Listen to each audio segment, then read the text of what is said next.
Hi friends, welcome back to my YouTube channel. ಎಲ್ಲರೂ ಹೇಗಿದ್ದೀರಾ? ಎಲ್ಲರೂ ಚೆನ್ನಾಗಿದ್ದೀರಾ ಅಂತ ಭಾವಿಸ್ತಾ ವ್ಲಾಗ್ ಸ್ಟಾರ್ಟ್ ಮಾಡೋಣ. ವ್ಲಾಗ್ ಸ್ಟಾರ್ಟ್ ಮಾಡೋಕ್ಕಿಂತ ಮುಂಚೆ ಯಾರೆಲ್ಲ ನನ್ನ ಚಾನಲ್ನ ಸಬ್ಸ್ಕ್ರೈಬ್ ಆಗದೆ ಇನ್ನೂ ವಿಡಿಯೋ ನೋಡ್ತಾ ಇದ್ದಾರೆ, ದಯವಿಟ್ಟು ಸಬ್ಸ್ಕ್ರೈಬ್ ಮಾಡಿಕೊಂಡು ವಿಡಿಯೋ ಕೊನೆ ತನಕ ನೋಡಿ. ಇವನು ನಮ್ಮ ಮನೆ ವಾಚ್ಮ್ಯಾನು, ಆದರೆ ವಾಚ್ಮ್ಯಾನ್ ಕೆಲಸ ಅಂತೂ ಮಾಡಲ್ಲ, ತಿಂದು ಮಲಗೋದು ಅಷ್ಟೇ ಗೊತ್ತಿರೋದು. ನಮ್ಮ ಪಕ್ಕದ ಮನೆಯವ್ರು ಸಾಕೊಂಡಿರೋದು ಇವನ್ನ. ಇವಾಗ ಅವ್ರು ಖಾಲಿ ಮಾಡ್ಕೊಂಡು ಹೋಗಿದ್ದಾರೆ. ಇವತ್ತು ಒಂದಿನ ಇರ್ತಾನೆ, ಆಮೇಲೆ ಅವ್ರು ಬಂದು ಕರ್ಕೊಂಡು ಹೋಗ್ತಾರೆ. ಅದರಿಂದ ಹಂಗೆ ಒಂದು ವಿಡಿಯೋ ಮಾಡಿಕೊಂಡೆ. ಸಾಯಂಕಾಲ ನನ್ನ ಮಗನ ಹೊರಗಡೆ ಕರ್ಕೊಂಡೋದೆ, ಸ್ವಲ್ಪ ಆಟ ಆಡಲಿ, ಅವ್ನಿಗೂ ಮೈಂಡ್ ರಿಲ್ಯಾಕ್ಸ್ ಆಗುತ್ತೆ ಅಂತ. ಯಾವಾಗಲೂ ಒಳಗಡೆ ಕೂಡಕೊಳ್ಳೋದು ಬೇಡ ಅಂತ. ಇದು ನಮ್ಮ ಗಾಡಿ. ಅವನಂತೂ ಹೊರಗಡೆ ಬಿಟ್ಟರೆ ಸಾಕು ಅಂತ ಕಾಯ್ತಾ ಇರ್ತಾನೆ, ಓಡ್ತಾ ಇರ್ತಾನೆ, ಕೈಗೂ ಸಿಗಲ್ಲ, ಏನೂ ಇಲ್ಲ. ಹಂಗೆ ಒಂದು ವಾಕ್ ಹೋಗ್ಬಿಟ್ಟು ಬರೋಣ ಅಂತ ಹೇಳ್ಬಿಟ್ಟು ಕರ್ಕೊಂಬಂದಿದ್ದೆ. ನನಗಿಂತ ಮುಂಚೆ ಅವನೇ ಓಡ್ತಾ ಇದ್ದ. ಹೊರಗಡೆ ಎಲ್ಲ ಜಾಸ್ತಿ ಕರ್ಕೊಬರೋದಿಲ್ವಲ್ಲ, ಅವನಿಗೆ ಹೊರಗಡೆ ಬಿಟ್ಟ ತಕ್ಷಣ ಒಂಥರ ಫ್ರೀ ಬರ್ಡ್ ಆಗಿಬಿಡ್ತಾನೆ, ಆರಾಮಾಗಿ ಓಡಾಡ್ಕೊಂಡು ಬರ್ತಾನೆ. ಅದಾದಮೇಲೆ ಸಾಯಂಕಾಲ ಟೀ ಮಾಡ್ತಾಯಿದ್ದೆ. ನಮ್ಮ ಕಾರ್ ಡ್ರೈವರ್ ಒಬ್ಬರು ಬಂದಿದ್ದರು ಮನೆ ಹತ್ರ. ಅವರು ಹುಬ್ಬಳ್ಳಿ ಕಡೆಯವರು. ಅವರು ಓಟ್ ಹಾಕೋದಕ್ಕೆ ಹೋಗ್ಬೇಕಾಗಿತ್ತು, ಅದರಿಂದ ನಮ್ಮ ಮನೆಯವ್ರ ಜೊತೆ ಮಾತಾಡ್ಕೊಂಡು ಹೋಗೋದಕ್ಕೆ ಬಂದಿದ್ದರು. ಟೀ ಕುಡ್ಕೊಂಡು ಹೋದರು. ನಮ್ಮ ಮನೆಯವರು ಅವ್ರನ್ನ ಕರ್ಕೊಂಡೋಗಿ ಬಿಟ್ಬಿಟ್ಟು ಬಂದರು ರೈಲ್ವೆ ಸ್ಟೇಷನ್ಗೆ. ಟ್ರೈನ್ಗೆ ಹೋಗ್ತೀನಿ ಅಣ್ಣ ಅಂತ ಹೇಳಿದ್ರು. ಅದಕ್ಕೆ ಅವರಿಗೆ ಹೋಗಿ ಡ್ರಾಪ್ ಮಾಡಿಬಿಟ್ಟು ಬಂದರು. ಅವ್ರು ಹೋದ್ಮೇಲೆ ಅಮೆಝಾನಿಂದ ಒಂದು ಪಾರ್ಸಲ್ ಬಂದಿತ್ತು. ಫಸ್ಟು ಬಂದಿದ್ದು ನಾನೇ ಒಂದು ಸಲ ರಿಟರ್ನ್ ಮಾಡಿದ್ದೆ, ಅಂದರೆ ಎಕ್ಸ್ಚೇಂಜ್ ಮಾಡ್ಕೊಂಡಿದ್ದೆ. ಎಕ್ಸ್ಚೇಂಜ್ ಆದಮೇಲೆ ಕೂಡ ಮತ್ತೆ ಅದೇ ಥರನೇ ಡ್ಯಾಮೇಜ್ ಪೀಸ್ ಬಂದಿದೆ. ನೀವು ಯಾವತ್ತೇ ಆಗಲಿ ಆನ್ಲೈನ್ ಶಾಪಿಂಗ್ ಮಾಡಬೇಕಾದ್ರೆ ಸ್ವಲ್ಪ ಅದ್ರ ಬಗ್ಗೆ ರಿವ್ಯೂ ನೋಡಿ ತೊಗೊಳ್ಳಿ. ನನಗೆ ಟ್ರೈಪಾಡ್ ಬೇಕಾಗಿತ್ತಲ್ಲ ವಿಡಿಯೋ ಮಾಡೋದಕ್ಕೆಲ್ಲ, ಅದಕ್ಕೆ ಯೂಟ್ಯೂಬದಲ್ಲೇ ಸರ್ಚ್ ಮಾಡಿದ್ದೆ. ಸರ್ಚ್ ಮಾಡಿ ನೋಡಿದ್ದಕ್ಕೆ ಇದು ಚೆನ್ನಾಗಿದೆ ಅಂತ ಹೇಳ್ಬಿಟ್ಟು ಎಲ್ಲರೂ ವಿಡಿಯೋ ಮಾಡಿ ಹಾಕಿದ್ರಲ್ಲ, ಅದನ್ನೇ ನೋಡಿ ತೊಗೊಂಡಿದ್ದೆ. ನಾನು ಅದನ್ನೇನು ರಿವ್ಯೂ ಏನೂ ನೋಡಿರಲಿಲ್ಲ, ಸ್ಟಾರ್ ರೇಟಿಂಗ್ಸ್ ನೋಡಿರಲಿಲ್ಲ, ಏನೂ ನೋಡಿರಲಿಲ್ಲ. ಇದೊಂದು 300 350 ಇರಬೇಕು. ತೊಗೊಂಡೆ. ಫಸ್ಟ್ ತೊಗೊಂಡಿದ್ದು ಬಂದಿದ್ದು ಚೆನ್ನಾಗಿರಲಿಲ್ಲ, ಅದರಿಂದ ಎಕ್ಸ್ಚೇಂಜ್ ಮಾಡ್ಕೊಳ್ಳೋಣ, ಅದಾದರೂ ಚೆನ್ನಾಗಿರೋದು ಬರುತ್ತೆ ಅಂತ ಎಕ್ಸ್ಚೇಂಜ್ ಮಾಡಿದೆ. ಎಕ್ಸ್ಚೇಂಜ್ ಮಾಡಿದ್ಮೇಲೆ ಅದೇ ಎಷ್ಟೋ ಬೆಟರಾಗಿತ್ತು. ಇದು ನೋಡಿದ್ರೆ ಇನ್ನೂ ಅವತಾರ ಎಲ್ಲ ಹೆಂಗಾಗ್ಬಿಟ್ಟಿದೆ ಅಂತಂದರೆ, ಕರೆಕ್ಟಾಗಿ ನೆಟ್ಗಳಿಲ್ಲ, ಏನೂ ಇಲ್ಲ. ಸುಮ್ಮನೆ ವೇಸ್ಟು ಇದೆಲ್ಲ ಆನ್ಲೈನ್ ಶಾಪಿಂಗ್ ಮಾಡ್ಕೊಳ್ಳೋದು ಅಂತ ಅನ್ನಿಸ್ತು. ಅದಾದಮೇಲೆ ಇನ್ನೇನು ಮಾಡೋಕ್ಕಾಗಲ್ಲ ಅಂತ ಹೇಳ್ಬಿಟ್ಟು ರಿಟರ್ನ್ ಮಾಡೋಣ ಅಂತ ಹೇಳ್ಬಿಟ್ಟು ಹಾಗೆ ಎತ್ತಿಟ್ಟಿದ್ದೀನಿ. ಇನ್ನೇನು ಮಾಡೋಕ್ಕಾಗುತ್ತಲ್ವ. 350 ರುಪೀಸ್ ಅಂದರೆ ನಾನು ಯೂಟ್ಯೂಬಲ್ಲಿ ನೋಡಿದ್ದು, ಅವರೆಲ್ಲ ಹೇಳ್ತಾ ಇದ್ದು ಜಾಸ್ತಿ ಬಂಡವಾಳ ಹಾಕ್ಬೇಡಿ ವೀಡಿಯೋಸ್ ಮಾಡೋದಕ್ಕೆಲ್ಲ.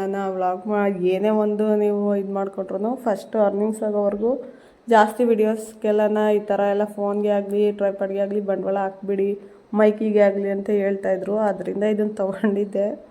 ಇದು ನೋಡಿದ್ರೆ ಈ ಥರದ್ದು ಬಂದುಬಿಟ್ಟಿದೆ. ಏನು ಮಾಡೋಕ್ಕಾಗಲ್ಲ, ಎಕ್ಸ್ಚೇಂಜ್ ಮಾಡ್ಕೊಳ್ಳೋಣ ಅಂತ ಮಾಡ್ಕೊಂಡಿದ್ದೆ. ಇದು ನೋಡಿದ್ರೆ ಇನ್ನೂ ಚೆನ್ನಾಗಿಲ್ಲದೆ ಇರೋದೇ ಬಂದೈತೆ. ಏನು ಮಾಡೋಕ್ಕಾಗಲ್ಲ, ರಿಟರ್ನ್ ಹಾಕ್ಬಿಡ್ತೀನಿ. ಇದು ವೇಸ್ಟು. ಇವಾಗ ಬೇರೆ ಟ್ರೈಪಾಡಲ್ಲೇ ನಾನು ವಿಡಿಯೋ ಶೂಟ್ ಮಾಡ್ಕೊತಾ ಇದ್ದೀನಿ. ಅದು ಪರವಾಗಿಲ್ಲ, ಚೆನ್ನಾಗಿದೆ. ಒಂದು 700 750 ಏನೋ ಕೊಟ್ಟು ತೊಗೊಂಡೆ. ಇದು ಆನ್ಲೈನಲ್ಲೇ ತೊಗೊಂಡಿದ್ದು, ಚೆನ್ನಾಗಿದೆ. ಅದಾದಮೇಲೆ ಸ್ವಲ್ಪ ಸಂಜೆ ಹೋಗಿ ತರಕಾರಿ ತೊಗೊಂಡು ಬಂದಿದ್ದೆ. ತರಕಾರಿ ರೇಟ್ ಅಂತೂ ಸಿಕ್ಕಾಪಟ್ಟೆ ಜಾಸ್ತಿ ಆಗಿಬಿಟ್ಟಿದೆ. ಜಾಸ್ತಿ ಏನೂ ತೊಗೊಳೋದಿಲ್ಲ, ಇಷ್ಟೇ ತೊಗೊಂಡು ಬಂದೆ. ಮತ್ತು ಟೊಮೊಟೊನೂ ಖಾಲಿ ಆಗಿತ್ತು, ತೊಗೊಂಡು ಬಂದೆ. ಇದ್ರ ಜೊತೆಗೆ ಕರ್ಬೇವಿನ ಸೊಪ್ಪು ಮತ್ತು ಕೊತ್ತಂಬರಿ ಸೊಪ್ಪು ತೊಗೊಂಬಂದಿದ್ದೀನಿ. ಕರ್ಬೇವಿನ ಸೊಪ್ಪು ಎಷ್ಟು ದಿನ ಇರುತ್ತೆ ಅಂತ ಗೊತ್ತಿಲ್ಲ, ಬಿಸಿಲಿಗೆ ಬೇಗ ಬಾಡೋಗ್ಬಿಡುತ್ತೆ. ಅದಾದಮೇಲೆ ಒಂದು ಮಶ್ರೂಮ್ ಪ್ಯಾಕೆಟ್ ತೊಗೊಂಬಂದಿದ್ದೆ. ಮಶ್ರೂಮ್ ನಾನು ಒಬ್ಬಳೇ ತಿನ್ನೋದು, ನನ್ನ ಮಗನೂ ತಿನ್ನಲ್ಲ, ನಮ್ಮ ಮನೆಯವರು ತಿನ್ನಲ್ಲ. ಏನು ಮಾಡೋಕ್ಕಾಗಲ್ಲ, ಅವ್ರು ತಿನ್ನಲ್ಲ ಅಂತ ಹೇಳ್ಬಿಟ್ಟು ತರದೇ ಇರೋದಕ್ಕೂ ಆಗೋದಿಲ್ಲ. ನಾನು ತಂದು ಮಾಡ್ಕೊಂಡು ತಿಂತೀನಿ. ಅದಾದಮೇಲೆ ನೈಟ್ ಊಟಕ್ಕೆ ನಾನು ಮೂಲಂಗಿ ಸಾಂಬಾರು ಮಾಡೋಣ ಅಂತ ಹೇಳ್ಬಿಟ್ಟು ಮಾಡ್ತಾಯಿದ್ದೀನಿ. ಮೂಲಂಗಿ ಸಾಂಬಾರು ಬೇಗ ಆಗ್ಬಿಡುತ್ತಲ್ಲ, ಅಂದರೆ ಟೈಮ್ ಆಗಿಬಿಟ್ಟಿತ್ತು.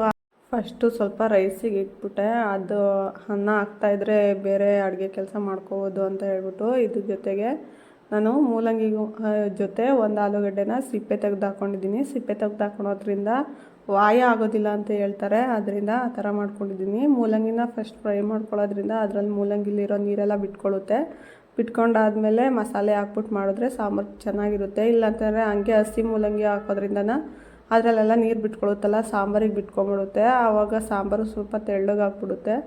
ಅದರಿಂದ ನಾನು ಈ ಥರ ಫ್ರೈ ಮಾಡಿ ಹಾಕ್ಕೊತಾ ಇದ್ದೀನಿ. ಅದ್ರ ಜೊತೆಗೆ ಒಂದು ಟೊಮೊಟೊನ ಕಟ್ ಮಾಡಿ ಹಾಕ್ಕೊತಾ ಇದ್ದೀನಿ. ಮಸಾಲೆಗೆ ನಾನಿಲ್ಲಿ ಈ ಟೊಮೊಟೊ, ಈರುಳ್ಳಿ, ಬೆಳ್ಳುಳ್ಳಿ ಮತ್ತು ಕೊತ್ತಂಬರಿ ಸೊಪ್ಪು ಹಾಕ್ಕೊಂಡಿದ್ದೀನಿ. ಅದ್ರ ಜೊತೆಗೆ 2 ಸ್ಪೂನ್ ಧನಿಯಾ ಪುಡಿ ಮತ್ತು 1 ಸ್ಪೂನ್ ಖಾರದ ಪುಡಿ ಹಾಕ್ಕೊಂಡು ರುಬ್ಬಿ, ನನಗೆ ಎಷ್ಟು ಸಾಂಬಾರಿಗೆ ನೀರು ಬೇಕೋ ಅಷ್ಟನ್ನು ಹಾಕ್ಕೊಂಡು ಅದ್ರ ಜೊತೆಗೆ ಬೇಳೆನ ತೊಳೆದ್ಬಿಟ್ಟು ಹಾಕ್ಕೊಂಡಿದ್ದೀನಿ. ತೊಗರಿಬೇಳೆ ಹಾಕ್ಕೊಂಡಿದ್ದೀನಿ ಸಾಂಬಾರಿಗೆ ನಾನಿಲ್ಲಿ.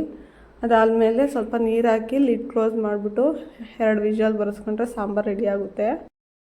ಸಾಂಬಾರು ಆದಮೇಲೆ ನಾನು ಇದ್ರ ಜೊತೆಗೆ ಚಪಾತಿ ಮಾಡ್ಕೊಂಡಿದ್ದೆ. ಅಂದರೆ ಸಂಡೇ ನೈಟು ಚಿಕನ್ ಫ್ರೈ ಮಾಡಿದ್ನಲ್ಲ, ಅದಕ್ಕೆ ಅಂತ ಚಪಾತಿ ಮಾಡ್ಕೊಂಡಿದ್ದೆ. ಇನ್ನು ಸೋಮವಾರ ನಮ್ಮ ಮನೆಯವ್ರು ತಿನ್ನೋದಿಲ್ಲ, ನಾನು ತಿಂತೀನಿ. ಆದರೆ ಬೆಳಗ್ಗೆಯಿಂದ ನಾನು ತಿಂದಿಲ್ಲ, ಬಿಸಿ ಮಾಡಿ ಹಂಗೆ ಎತ್ತಿಟ್ಟಿದ್ದೆ. ಇವಾಗ ಅದ್ರ ಜೊತೆಗೆ ಚಪಾತಿ ಮಾಡ್ಕೊತಾ ಇದ್ದೀನಿ.